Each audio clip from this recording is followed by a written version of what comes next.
Ik voel de winden Gods vandaag.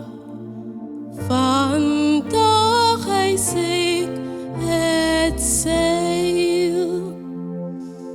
Gehavend is het zwaar van schuim, maar ik hijs en hoop op heil.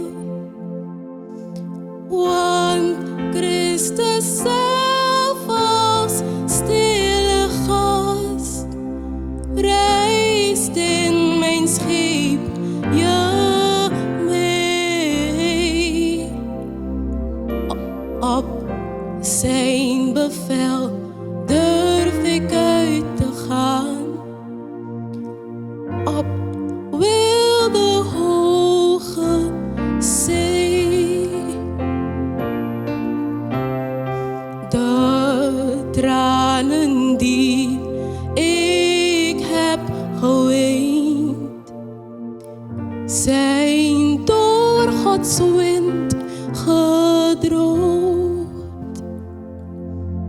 Ik denk niet meer aan wat ik voorheen vergeefs ik heb gepoogd,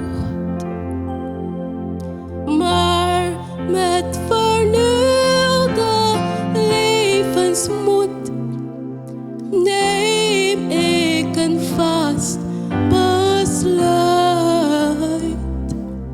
Ja, ik voel de winden Gods vandaag en zeil de haven uit.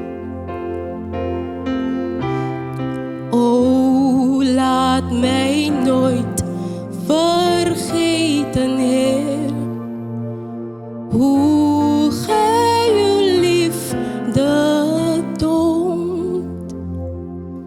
Doet mij gedenken hoe Gij reeds met